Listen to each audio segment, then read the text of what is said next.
Now I want to talk about something that's travel security related. It's more related to corporate travel security than anything else. And this is extractions of personnel from hostile environments, countries where things have gone bad due to the economy crashing or due to political issues. Now, if you got people, or if you're traveling to a country like that where there could be a potential issue, you need to have your plans in place before things go bad. Because if you start thinking about things when things do go bad, it's going to be too late. All the resources are going to be used up by other people, or the resources are going to be too busy looking after themselves to be able to help you. So you need to have the plans in place before anything happens. And what makes me laugh, and this is where the scam side of things come into it, there's companies out there offering services that they'll go and extract people from any country in the world if there's a problem. That is complete and utter BS. They're selling a fantasy. They're selling a fantasy to people that's watched too many Hollywood movies. I had this discussion with somebody last night about what we're talking about now, corporate extractions, etc. And I said to this guy, okay, if you had an issue in Nigeria, how would you get people to Nigeria? And he said, okay, we'd jump on a plane, do this, do that, whatever. I said, well, hold on a minute. First of all, you need visas. You're not going to do anything until you get a visa, which takes an invitation letter. And visas could take a couple of days to get at the quickest. And that's the same for a lot of countries. So that's busted your extraction plan of sending a rescue team if you can't get visas for the people in time. I think a lot of the clients think these companies have rooms full of guys waiting with all their equipment to dash off to a certain country to go and rescue people. That's the biggest BS going. What these companies do is use local contacts or whoever's available. Now, the issue with using local contacts is, are those contacts trusted? Or are these contacts just somebody they've met online, which is most likely the case. Now, put it this way. If you're a local security company and somebody tells you get a phone call from somebody you don't know that you need to take somebody to the airport, there's a problem, etc., somebody needs to be extracted, I'm going to be thinking, what's the problem? I'm also going to be thinking, is extracting this person going to cause me any problems with the local law enforcement, especially if it's due to political upheavals. Now, in most places, the security companies are either run by the police, ex-police, run by the military, or run by criminals. So if we're dealing with a political situation, by these companies employing local contacts to extract their people, the chances are the government's going to know that their people has been extracted.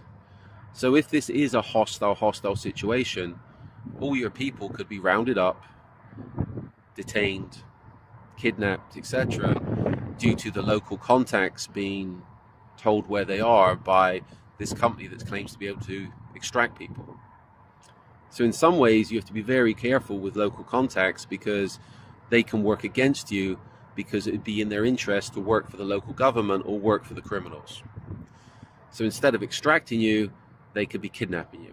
They could be taking you to the police to be detained until whatever political issues there are blown over. The story that comes to mind recently, or something that comes to mind, is there was how many people, expats, Westerners, that went into Afghanistan after the place crashed to try and extract Afghani nationals that were working with NATO, etc., and on the Taliban death lists.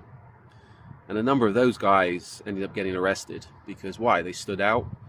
You've got Westerners running around playing 007, and of course they drew the attention of the Taliban and ended up getting arrested. From what I understand, the lists that they had and a lot of the information they had was given to the Taliban, and that led to certain people, a number of people on the lists, being caught by the Taliban a lot quicker than they would have been and disappearing, a number of whom have never been heard from since, gone.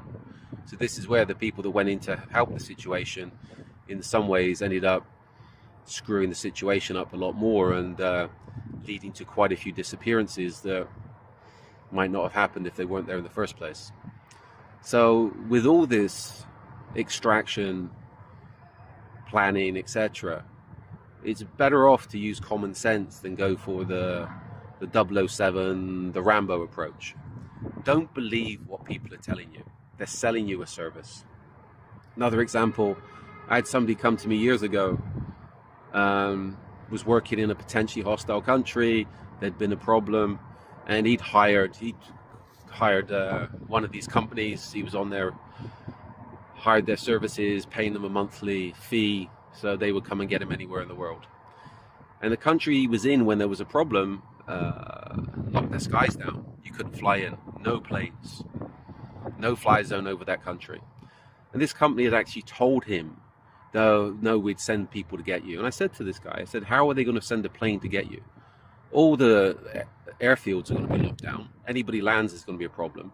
That country's had radar. If you fly a plane in that's, let's say, not a narco plane, narco planes were allowed to do what they want.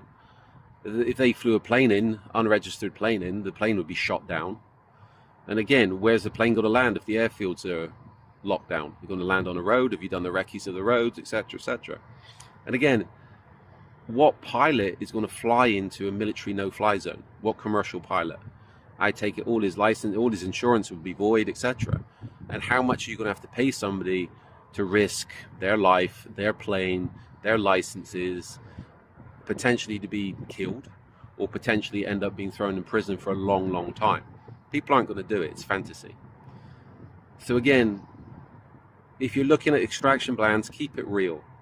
And if people are offering you these Walter Mitty services, ask them a few questions and see what their answers are, especially about who's going to come and get you, and if they're using local contacts.